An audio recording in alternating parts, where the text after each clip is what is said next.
Hello students, आपका स्वागत है आपके यूट्यूब चैनल पर सीएस स्मार्ट क्लासेस पर।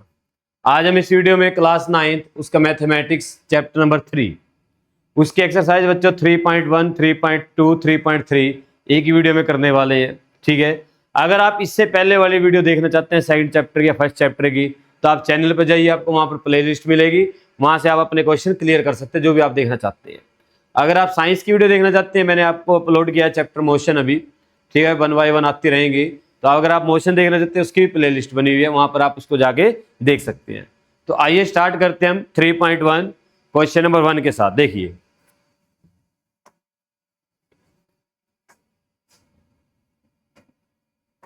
इधर ध्यान दो भाई। कहता है a merchant in the port city of Lothal is exchanging bag of species for the copper ingots. ठीक है, ये जो कंसेप्ट दिया हुआ है, ये कंसेप्ट क्या बच्चे, पुराने टाइम का कंसेप्ट है।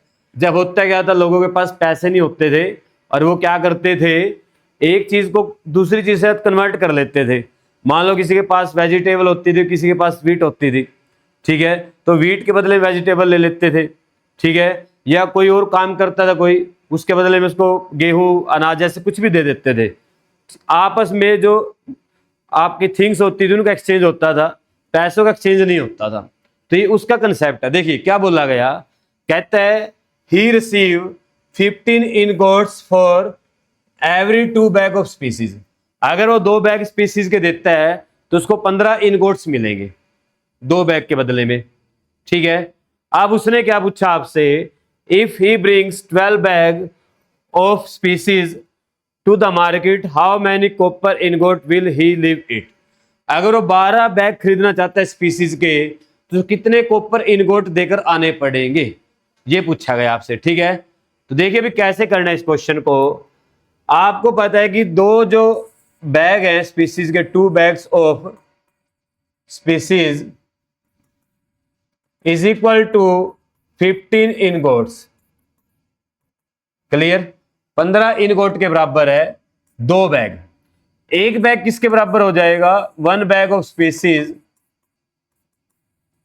इक्वल हो जाएगा बच्चों 15 अपॉन में 2 इनगोट्स के। किसके बराबर हो जाएगा, इनगोट्स। क्लियर, बात समझ में आई। अब कितने बैग है उसके पास, 12। एक बैग के बदले कितने इनगोट मिलते हैं, 12 अपॉन 15। तो 12 के बदले कितने मिल जाएंगे, इसको 12 से मल्टीप्लाई कर लो। ठीक है, तो आप लिखेंगे for 12 bags of species is equal to 15 upon में 2 इंटू 12 इनगोट्स। समझ में आया। ठीक है, इसको सोल्व कर लीजिए। 6 और 15 6 से कितना होगा, 90। तो क्या आएगा बच्चों, उसको 90 इनगोट्स देकर आने पड़ेंगे, तब जाकर उसको बदले में 15 बैग मिलेंगे, 12 बैग मिलेंगे स्पीसीज के। क्लियर, समझ में आई बात। अच्छा क्वेश्चन था, आसान था। क्वेश्चन नंबर 2 देखिए, कहता है देखो, look at the sequence of the numbers on 1 column of the in हैंगो बोन 11, 13, 17, 20। ये कोई बोन है इन हैंगो के नाम से, और ये काफी पुराने टाइम की बात है बच्चे, बुक में लिखा गया। ठीक है, इजेंगो लिखा हुआ है, इजेंगो लिखा हुआ है, ठीक है, सॉरी। तो ये काफी पुराने टाइम की बातें हैं, 35,000 साल पुरानी बोन कोई मिली थी ये। उसके ऊपर ऐसे मार्क लगे हुए थे, तो इन्होंने मार्क को काउंट किया, कितना है 11, ये 13, ये 17, ये कितना है 90। ठीक है, अब ये कहता है what do these number have in the common. इनके अंदर क्या कॉमन है, 11, 13, 17 और 19, इनके अंदर क्या कॉमन है बच्चों, these are prime number, these are prime number. ठीक है, बात समझ में आई। अब कहते हैं list the 3 next 3 numbers that fit in this pattern. इसके बाद कहते हैं अगले 3 नंबर बताइए जिसके अंदर फिट हो जाएंगे पैटर्न में। नेक्स्ट 3 बताने हैं, देखिए कैसे बताएंगे। 11, 13, 17, 19, यहां तक तो ठीक है। इसके बाद क्या आएगा जो प्राइम नंबर होगा, 23, इसके बाद 29 और उसके बाद 31, ऐसे। तो ये आपके नेक्स्ट 3 नंबर आ गए। क्लियर, इसके बाद पूछता था हम इसके बाद ही बता देते, ठीक है, कोई दिक्कत नहीं है। क्वेश्चन नंबर 3 देखिए, आसान क्वेश्चन है बच्चों ये। Question number 3, we know that natural number are close under addition, the sum of any two natural number is always a natural number. ये कहता है अगर आप कोई भी दो नेचुरल नंबर को ऐड करते हो, कोई भी दो नेचुरल नंबर ऐड करने के बाद भी नेचुरल नंबर ही आएगा। क्या ये इसकी बात ठीक है? चेक कर लेते हैं। देखो हम क्या करते हैं, यहाँ पर दो नेचुरल नंबर लेते हैं कोई भी, 2 + 3 करते हैं, कितना है बच्चों? 5। दूसरा केस लेते हैं, यहाँ पर हम कितना ले लेते हैं, 7 + 3 कर लेते हैं, और 7 + 3 कितना है? 10। तो आप दोनों केस में देखो 5 और 10 क्या है? Natural number. ये बात इसकी बिल्कुल ठीक है, ओके है।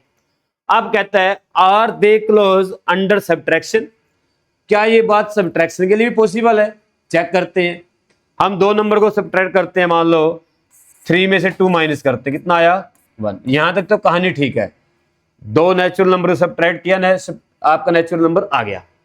दूसरा पॉइंट, अब इधर वाले नंबर को छोटा कर देते हैं, इधर वाला नंबर ले लेते हैं 4, इधर वाला ले लेते हैं 6।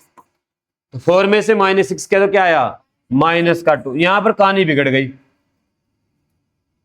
ये नेचुरल नंबर नहीं आया, ठीक है। तो अपना आंसर क्या आएगा? नो। नो आप लिखेंगे subtraction of two natural number is not always a natural number, हमेशा नेचुरल नंबर नहीं आएगा। कहते एग्जाम्पल के साथ समझाइए, ये हमने एग्जाम्पल के साथ समझाया, ठीक है। अपना क्वेश्चन खत्म करें। नेक्स्ट क्वेश्चन देखिए, इधर ध्यान दीजिएगा भाई। देखिए ancient Indian use to the joint of their finger to find, to calculate या to count, a practice still seen today. कहता है पुराने टाइम में लोग अपने हाथ की फिंगर के जॉइंट्स जो है इनको काउंट करते थे, जैसे आज भी करते हैं बच्चे, ठीक है। +1 +2 बच्चे भी करते हैं, इसमें कोई बड़ी बात नहीं है। उनको भी ये कैलकुलेशन दिमाग में नहीं सोल्व करते हुए ऐसे काउंट करेंगे उंगली पे, कितने बच्चे कितने देने हैं, क्लियर। तो ये जॉइंट्स का यूज करते हैं। अब कहते हैं ईच फिंगर हैज 3 जॉइंट्स, सभी को पता है एक फिंगर के अंदर 3 जॉइंट है, 1 2 3 हर एक में। And the thumb is use to count them, और थंब उनका यूज करते हैं काउंट करने के लिए, ऐसे थंब से काउंट करते हैं, clear. How many you can you count on one hand, कितने काउंट कर सकते हो आप एक हाथ पर? 12, क्योंकि 4 फिंगर है, एक फिंगर में 3 ज्वाइंट है, तो टोटल काउंट कितना आ गया? 12। तो आप लिखेंगे यहां पर वी कैन काउंट, कैन भी लिख लो, we can count on one hand is equal to 12। कितना काउंट कर सकते हैं? 12 काउंट कर सकते हैं। कहते हैं how does this relate to the ancient base 12 counting system. देखो ये एक बार में कितना काउंट करता है बच्चों? 12। 2 बार में कितना करेगा? 12 को 2 से करो मल्टीप्लाई। 3 में कितना करेगा? 12 को 3 से मल्टीप्लाई करो। 4 में कितना करेगा? 12 को 4 से मल्टीप्लाई। यानी कि हमारा जो बेस बना वो क्या बनेगा? 12। बार बार 12 रिपीट हो रहा है, ठीक है। तो आप क्या लिखेंगे? It can count 12 in one time. So आप क्या लिखेंगे? This relate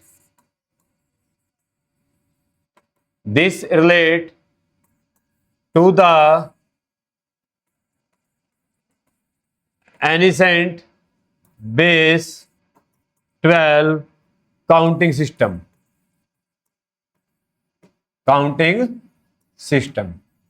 clear. ऐसे लिखना बच्चों, समझ में आया। अगर आपके पास सिर्फ 2 ही फिंगर हैं तो आपका बेस कितना बने काउंटिंग का? 6। एक है तो 3, समझ गए। ऐसे करते हैं, बेस होता है जो बार बार चीज को रिपीट होता है, उसको बेस बोलते हैं। जैसे हमारी बॉडी का बेस क्या है? सेल बार बार रिपीट होता है, हमारी बॉडी बनती है, क्लियर। चलिए नेक्स्ट क्वेश्चन इधर चलते हैं भाई। क्वेश्चन नंबर 1 और हम पहुंच गए 3.2 पर, ठीक है। देखिएगा, कहता है the temperature in high altitude desert of Ladakh is recorded as 4 degree Celsius at noon. दोपहर को टेम्परेचर कितना है बच्चों? 4 डिग्री सेल्सियस है। कहां पर? लद्दाख में। मन कर रहा है जाने का, ठीक है, देख कर जाना, वहां पर ऑक्सीजन कम है, ठीक है, साथ में कुछ लोग ऑक्सीजन के लिए लेके जाना, कभी ऐसे ही पहुंच जाओ जिंदगी में कभी। By midnight it drop by the 15 degree Celsius, कहता है आधी रात को ये 15 डिग्री के साथ गिर जाए, कम हो जाएगा, 15 डिग्री कम हो जाएगा। वैसे एक चीज ध्यान में रखो, मैथ के अंदर जो चीज बढ़ती है वो प्लस करनी होती है, और जो चीज घटती है वो माइनस करनी होती है, ठीक है। तो पूछा क्या गया, what is the temperature midnight -11। देखो क्या आएगा, तो आप लिखेंगे यहां पर मिडनाइट टेम्परेचर कितना आया बच्चों? Temperature of Noon, temperature of Noon minus temperature decreased, कितना टेम्परेचर घटा, ठीक है, डिक्रीज हुआ। तो देखो कितना आया ये 4 माइनस का 15, कितना आ गया बच्चों? माइनस का 11 डिग्री सेल्सियस। क्लियर? तो कितना हो जाएगा? माइनस का 11 डिग्री सेल्सियस हो जाएगा रात में टेम्परेचर लद्दाख में, ठीक है, कम हो गया। आसान क्वेश्चन था। नेक्स्ट पर चले, देखिए कहता है a spice trader takes a loan, ठीक है, एक मसाले जो होते हैं उनका ट्रेडर है, और वो क्या करता है, लोन लेता है 850 का। कितने का लोन लिया बच्चों?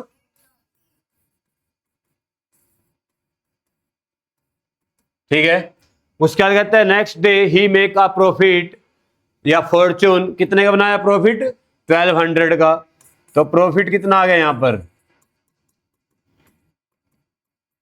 1200। ही इनक्योर अ लॉस ऑफ 450, और उसको क्या हुआ? लॉस हो गया। कितने का हो गया? 450 का। तो लॉस आ गया बच्चों कितने का? 450 का। क्लियर? ठीक है, write this sequence as an equation using the integer and calculate his final financial standing, ठीक है, इसको पहले तो इक्वेशन में लिखना है इंटीजर की फॉर्म में। अब एक बात सुनो ध्यान से बच्चों, किसी से लोन लिया, पैसे उधार लिए, देने तो है, लॉस है, घाटे सौदा है, क्योंकि आपने पैसे वो देने, आपके पास नहीं है, वो आपके नहीं है, आपके पास कौन से बचेंगे? जो आपका प्रॉफिट होगा, जो आपका क्या होगा? प्रॉफिट। लॉस हुआ वो भी घाटा हुआ, वो भी किसी ना किसी को वापस देने पड़ेंगे, ठीक है, वो भी अपने से गए हैं। तो लोन वाले पैसे भी अपने से जाएंगे और लॉस वाले पैसे भी अपने से जाएंगे। आएंगे कौन से? जो प्रॉफिट हुआ। आने वाले को प्लस और जाने वाले को माइनस। तो आपकी इक्वेशन क्या आएगी, सीक्वेंस क्या आएगी? देखो इक्वेशन लिख सकते हैं हम, ठीक है, इक्वेशन क्या बनेगी भाई? Minus loan plus profit minus loss, ये बनेगी, ठीक है, इक्वेशन बन गई। अब इनकी वैल्यू पुट कर दो। तो लोन कितना है माइनस में 850, प्रॉफिट कितना है बच्चों 1200, और लॉस कितना है 450, ठीक है। जो देने हैं उनको अलग जोड़ो और जो आए उसको अलग जोड़ो। जो देने हैं वो कितने हैं 850 और 450, तो माइनस में रहेगा 1300 प्लस का 1200, तो माइनस का 100 आया बच्चों। माइनस का मीनिंग क्या है? देने हैं, लॉस हुआ, तो फाइनल स्टैंडिंग क्या है इसका? Final standing his final financial standing is equal to 100 rupees loss, ठीक है, वो 100 रुपए घाटे में रहेगा। समझ में आया? बिल्कुल आसान है, ध्यान से। क्वेश्चन नंबर 3 पर चलते हैं, देखिए। अरे वाह, ये आया मजा ना, जिंदगी बन गई अपनी। सीबीएसई को पता है, एनसीईआरटी को पता है कि बच्चों को जो 4th 5th क्लास में सिखाया गया वो भूल गए हैं, ठीक है। आजकल बच्चों को प्लस माइनस भी नहीं आती है, तो उन्होंने प्लस माइनस सिखाने का नया तरीका ढूंढा, सिलेबस बदल दिया, ठीक है, और उसके अंदर डाल दिया प्लस माइनस मल्टीप्लाई करके दिखाओ। इधर ध्यान दो भाई, समझना बात को ध्यान से। कहता है calculate the following using Brahmagupta's laws. Brahmagupta को नमस्ते करो, ठीक है, इनका शुक्रिया अदा करो कि हमें ऐसे ऐसे क्वेश्चन देखने को मिल रहे हैं आसान आसान से।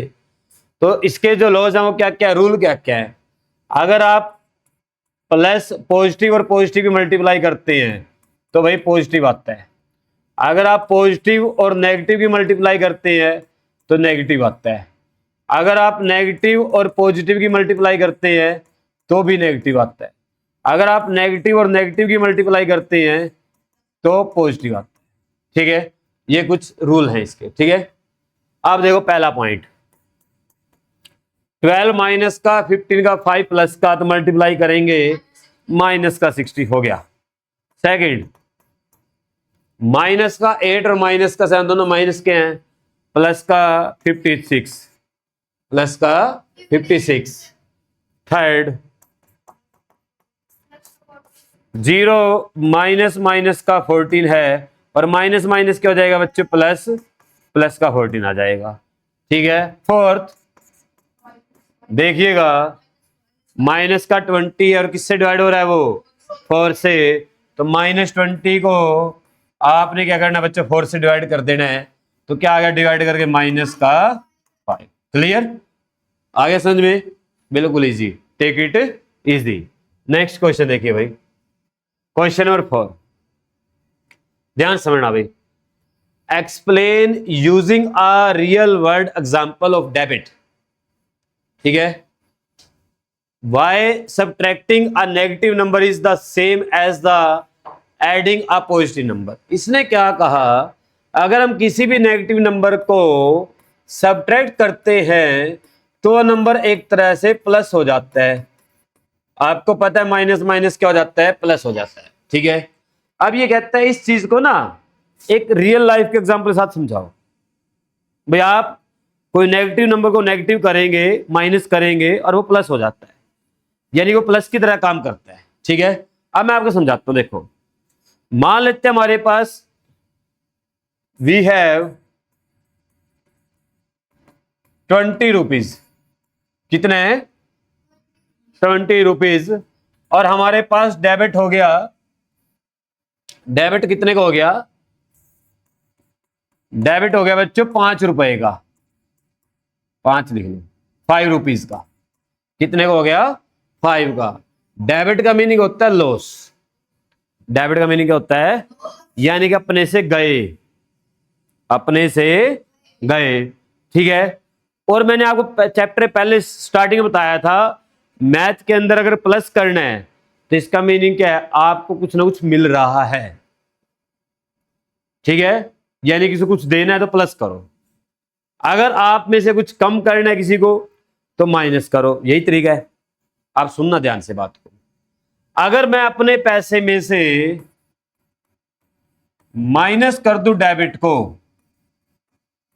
अब सुनो ध्यान से, डेबिट क्या है, लॉस है, डेबिट क्या है, और माइनस का मीनिंग क्या होता है, कम करना। तो जब मैं अपना लॉस कम करूंगा तो मैं किसकी तरफ चलूंगा, प्रॉफिट की तरफ। जब मेरा लॉस कम होता चलेगा तो मैं किसकी तरफ चलूंगा, प्रॉफिट की तरफ चलूंगा। अब मान लो आपको लॉस ना माइनस, या आपको मान लेते लॉस 10 रुपए का लॉस था। ठीक है, अब मैंने आपका जो लॉस था ना 10 रुपए कम कर दिया, तो आपको फिर से प्रॉफिट होगा कितने का, 10 का। बात समझ में आई, सीधा हो जाए बेटे, सीधा सीधा बैठ। हाँ जी, दोबारा सुनिए बात को ध्यान से, अगर आप लॉस को कम करेंगे तो आप किसकी तरफ चलेंगे, प्रॉफिट की तरफ चलेंगे। ठीक है, और माइनस का मीनिंग क्या होता है, कम करना, और डेबिट का मीनिंग क्या होता है, लॉस, और लॉस को हमेशा कैसे दिखाते हैं, माइनस में। ठीक है, तो इधर ध्यान दो, तो अपने पास क्या आया भाई, टोटल 20 रुपीज अपने पास पहले ही थे, माइनस किया माइनस 5 रुपीज को। ठीक है, तो ये माइनस माइनस क्या हो जाता है बच्चों, प्लस, और हमारा आंसर क्या आया, 25। तो इसका मीनिंग क्या हुआ, हमारा लॉस जैसे ही 5 रुपए कम हुआ तो हम किसकी तरफ चले गए, प्रॉफिट की तरफ चले गए, और हम कितना प्रॉफिट में आ गए, 5 रुपए प्रॉफिट में आ गए। जितना लॉस कम होगा उतने आप प्रॉफिट में जाएंगे, सिंपल सा कंसेप्ट है। तो एक रियल लाइफ का एग्जांपल हमने लिया और अपना क्वेश्चन करके दिखाया। ठीक है, तो अपने पास क्या आया, नेट अमाउंट। ठीक है, आया समझ में। तो अगर आप डेबिट को कम करते हैं तो आप क्या किसकी तरफ चले जाते हैं, प्रॉफिट की तरफ। ठीक है, क्लियर। इस एग्जाम लो करके दिखा देना, आपका क्वेश्चन ठीक माना जाएगा। नेक्स्ट करें, चलो देखिए भाई, आप पहुंच गए 3.3 पर। ठीक है, और 3.3 में सीखना प्लस माइनस, बस कुछ नहीं करना। इधर ध्यान दो भाई, कहता है prove that the following rational number are equal. ये सारे रैशनल नंबर इक्वल है, ये प्रूव करके दिखाना है। तो क्या मेथड होता है दो रैशनल नंबर प्रूव करने का, इक्वल है या नहीं है। मान लो पहले वाला रैशनल नंबर है a अपॉन में b, दूसरे वाला है बच्चों c अपॉन में d। ये दोनों इक्वल हैं या नहीं, ये बताना है।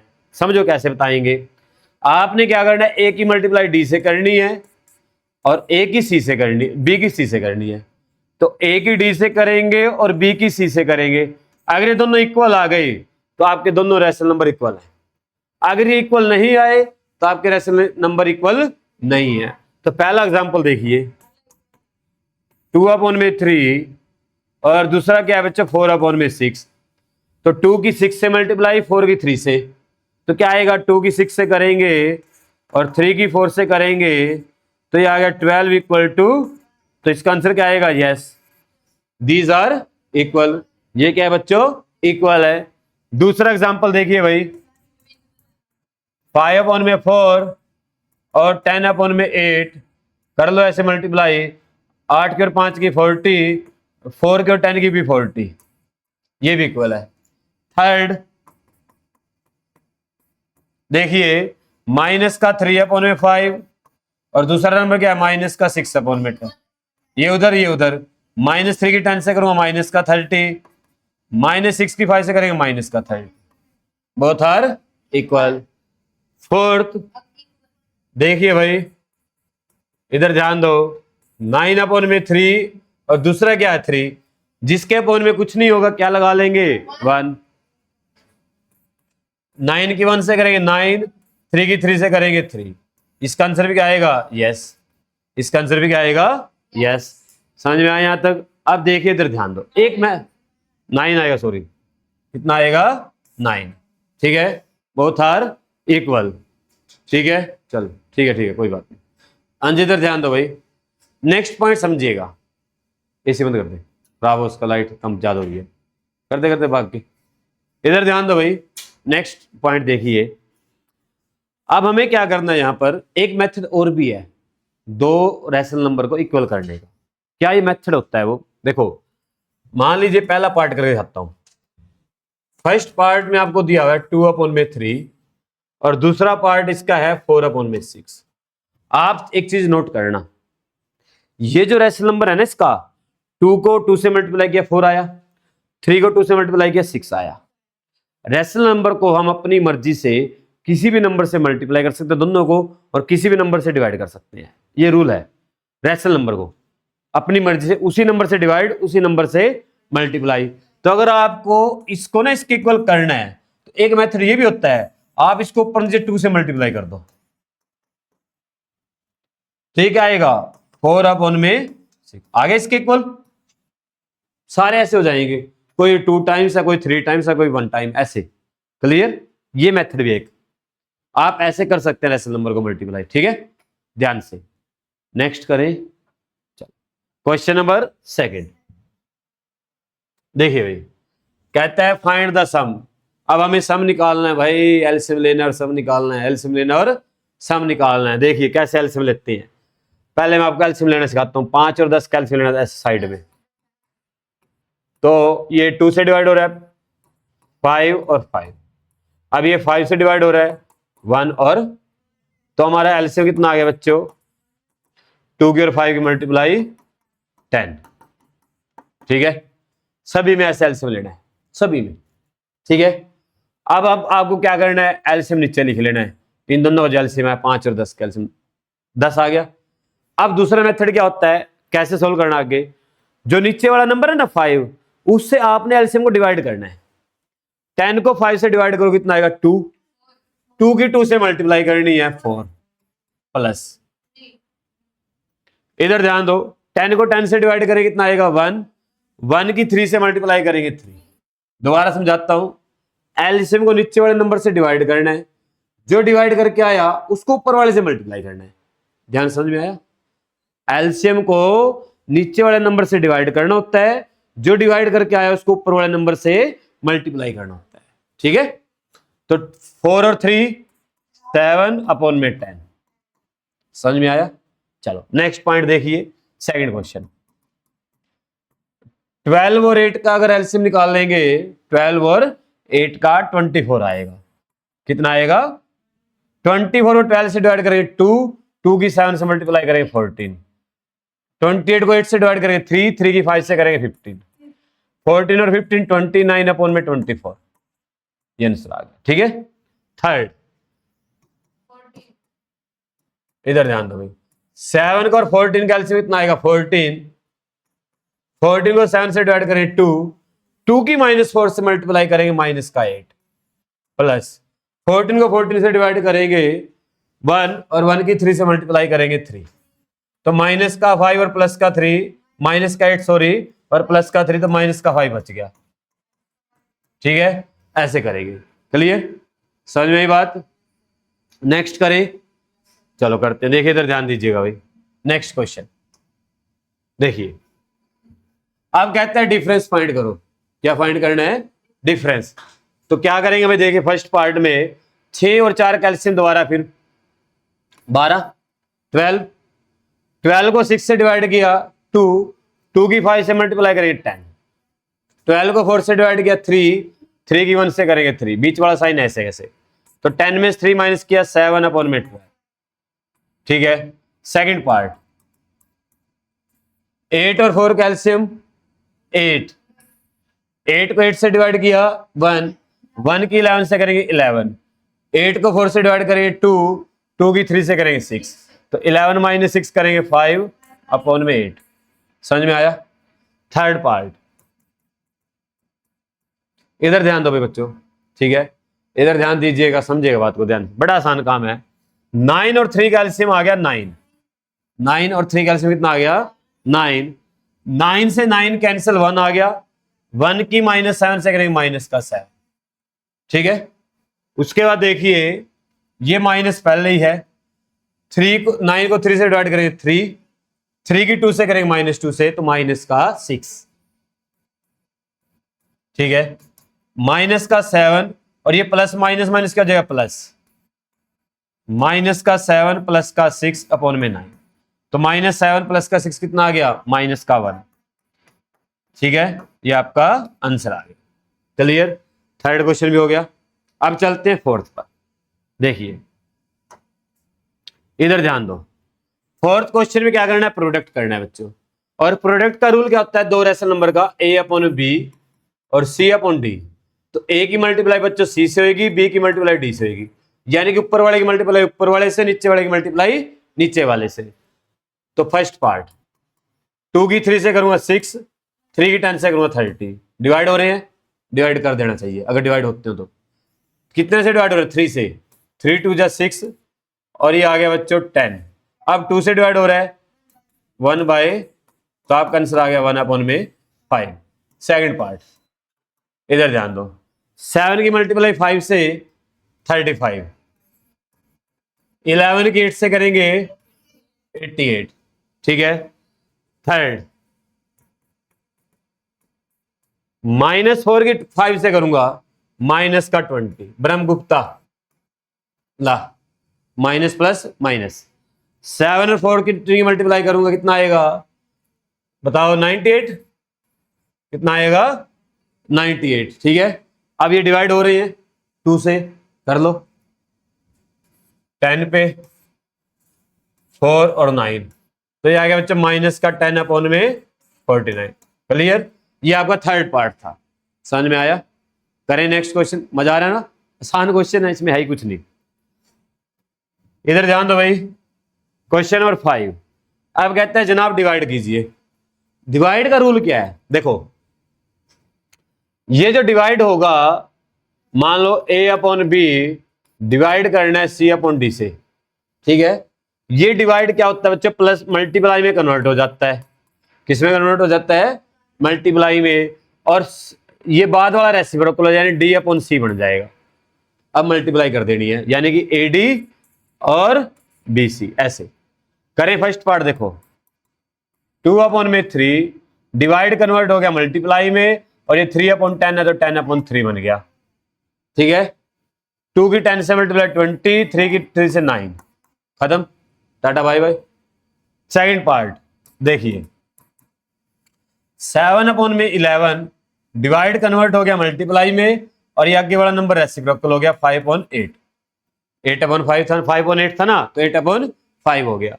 तो इसको सोल्व कर लो। 7 की 8 की मल्टीप्लाई 56 और 11 की 5 की, ठीक है, that's all. Third part, minus का 4 अपॉन 7 डिवाइड मल्टीप्लाई में कन्वर्ट हो गया, और ये बन गया बच्चों 14 अपॉन में 5, माइनस का 56 अपॉन में 35, और 7 से डिवाइड हो रहा है दोनों। किससे डिवाइड हो रहे हैं? 7 से। 7 8 जा और 7 5 जा, तो माइनस का 8 अपॉन, ये आपका आंसर आ गया। क्लियर, समझ में आया? इधर ध्यान दे ले। क्वेश्चन नंबर 6 देखिए भाई, कहते हैं शो करो बोथ आर इक्वल। शो करना है, ठीक है, तो शो करने का तरीका क्या है? पहले हम इनको ऐड करें, फिर 8 अपॉन 3 से मल्टीप्लाई करेंगे, इनको ऐड मल्टीप्लाई करेंगे दोनों, फिर ऐड करेंगे। ठीक है, ये तरीका है। देखो पहले इनको ऐड करते हैं, 2 और 4 कैल्शियम, 4, 2 से 4 को डिवाइड किया 2, 2 की 1 से मल्टीप्लाई करी 2, 4 को 4 से डिवाइड किया 1, 1 की 3 से मल्टीप्लाई करी 3, इंटू 8 अपॉन 3। 2 और 3 को ऐड करेंगे 5, 5 अपॉन में 4 इंटू 8 अपॉन में 3, डिवाइड हो रहे हैं, काट दो, 4 2 जा 5 2 जा 10 अपॉन में 3, ये आंसर आ गया इधर वाला। अब निकालते हैं उधर वाला। ठीक है, देखो पहले आपको मैंने सिखाया मल्टीप्लाई करनी है फिर ऐड करना है। इन दोनों की मल्टीप्लाई अलग, इन दोनों की अलग। 1 की 8 से करेंगे 8, 2 की 3 से करेंगे 6, प्लस 3 की करेंगे 8 से 24, और 4 की 3 से करूंगा 12। क्लियर, 6 और 12 कैल्शियम 12, 12 को 6 से डिवाइड करेंगे 2, 2 की 8 से मल्टीप्लाई करेंगे 16, 12 को 12 से डिवाइड करेंगे बच्चे 1, 1 के 24 से करेंगे 24, 16 और 24 ऐड करेंगे 40 अपॉन में 12, डिवाइड हो रहे हैं किससे? 2 से, 4 से भी हो रहे हैं। किससे हो रहे हैं? 4 से भी हो रहे हैं। 4 से कर लो, 4 1 जा 4 0, 4 3 जा, तो कितना आ गया? और ये भी कितना आया था? तो यस, हैंस वेरीफाइड या प्रूव्ड। ठीक है, जो आपका मन करे। समझ में आया? आसान था। नेक्स्ट देखिए भाई, क्वेश्चन नंबर 7 कहता है simplify the following using the distributive property. अब ये डिस्ट्रीब्यूटिव प्रॉपर्टी होती क्या है, सुनो ध्यान से भाई। 7 अपॉन में 9 है, और 6 अपॉन में 7 है, माइनस का 3 अपॉन में 4 है। तो इसको अगर मैं कंपेयर करूं, ये इसके बराबर है a b माइनस सी, और इसको कैसे ओपन करना है? a की मल्टीप्लाई b से और a की मल्टीप्लाई c से। ये डिस्ट्रीब्यूटिव प्रॉपर्टी है। ये क्या है? डिस्ट्रीब्यूटिव। अब डिस्ट्रीब्यूटिव प्रॉपर्टी का मीनिंग क्या? डिस्ट्रीब्यूट करना। इसका मीनिंग क्या है? 7 अपॉन 9 का इफेक्ट जो है ना, इन दोनों के ऊपर डिस्ट्रीब्यूट करो। ठीक है, 7 अपॉन 9 का इफेक्ट इन दोनों के ऊपर डिस्ट्रीब्यूट करना है। तो देखिए भाई, 7 अपॉन में 9 मल्टीप्लाई हो गया 6 अपॉन 7 से, माइनस 7 अपॉन में 9 मल्टीप्लाई हो गया 3 अपॉन 4 से। क्लियर, बात समझ में आई? अब देखो 7 6 जा,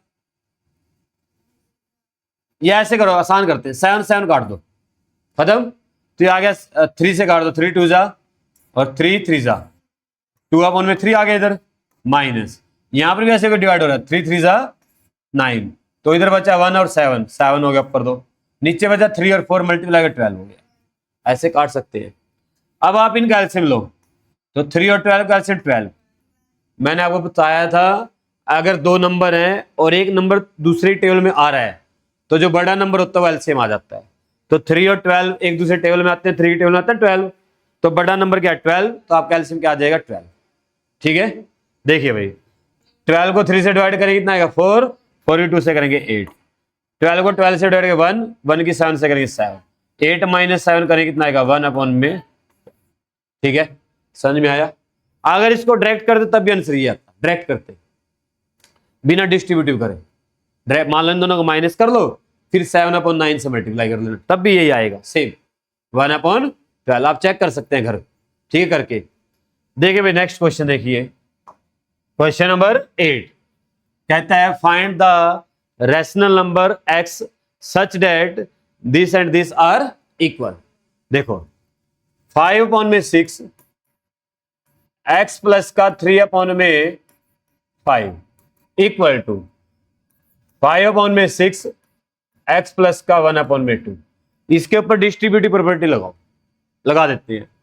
5/6 x 5/6 की मल्टीप्लाई करेंगे किससे बच्चों 3/5 से, क्या किया इन दोनों की मल्टीप्लाई कर दिया आपस में। ठीक है, इसको कुछ भी करने की जरूरत है, इसको ऐसे कैसे रखेंगे। क्लियर, बात समझ में आई। अब इधर ध्यान दो, ये आ गया 5/6 इंटू एक्स, 3 2 जा 5 से 5 कैंसिल, ऊपर बच गया 1, नीचे बच गया कट कटा के सारे 2, तो प्लस का 1/2 इक्वल टू 5/6 एक्स प्लस का 1/2। अब एक बात बताओ, दोनों इक्वल आ गए, ध्यान से देखो इक्वल आ गए ना। अब आप x की वैल्यू जो मर्जी पुट कर ले, यहां पर दोनों इक्वल ही रहेंगे। मान लो आपने x की वैल्यू 1 पुट किया तो यहां भी 1 आएगा, यहां भी 1 सेम आएगा, तब भी आपने -1 पुट किया तब भी यहां पर -1 आएगा, यहां भी -1 आ जाएगा, तब भी सेम रहेगा। ठीक है, तो इसका मीनिंग क्या हुआ, x की वैल्यू आप कुछ भी पुट कर लो ये हमेशा सेम रहेंगे, ये हमेशा क्या रहेंगे, सेम रहेंगे। तो आप क्या लिखेंगे यहां पर, there is value of x may be any rational number, any rational number। तो यहां पर x की वैल्यू कुछ भी हो सकती है, ठीक है, जो आपका मन करे वो पुट करो, जीरो भी करना जीरो कर लो, कोई दिक्कत नहीं है। आई बात समझ में। तो आपका इसका आंसर ऐसे लिख के आना है। ठीक है, इक्वल नहीं आए फिर आपको x को निकाल के देखना पड़ता, फिर मैं इसको 1/2 को उधर ले जाता, x वाले को एक साइड इकट्ठा करता, ठीक है, फिर x के लिए सोल्व करता। क्लियर। अब देखते हैं नेक्स्ट क्वेश्चन, खत्म हो गए। ठीक है, तो बच्चों ये आपकी 3.1 3.2 3.3 थी। उम्मीद करता हूं आपको समझ में आई होगी, आसान थी, बिल्कुल आसान था। देखो एनसीईआरटी कितना ख्याल रख रहा है हमारा, 6th क्लास का काम 9th क्लास में सिखा रहे हैं दोबारा, ताकि आप दोबारा फिर उसी ट्रैक पर आ जाए। जब आप 6th क्लास में, आप पता है आपको 6th क्लास में इंटेलिजेंट होते थे, आप होते थे ना इंटेलिजेंट आप 6th क्लास में, आपके 20 में से 20 आते थे मैथ में, अब 20 में से 2 आते हैं, तो चेंज आ गया काफ़ी। तो दोबारा 20 में से 20 लेके आने के लिए आपको दोबारा 9th क्लास में 6th क्लास सिखाई जाएगी। ठीक है, फिर इनका यूज किया जाएगा आगे, हायर ऑर्डर जो क्वेश्चन आएंगे अपने पास हायर ऑर्डर थिंकिंग में, उनमें यूज करेंगे। तो बच्चों अगर आपको वीडियो अच्छी लगी है चैनल को सब्सक्राइब कीजिए, शेयर कीजिए, और मिलते हैं किसी और वीडियो में किसी और टॉपिक के साथ। तब तक स्वस्थ रहें, मस्त रहें और ज़बरदस्त रहें बच्चों। Thank you.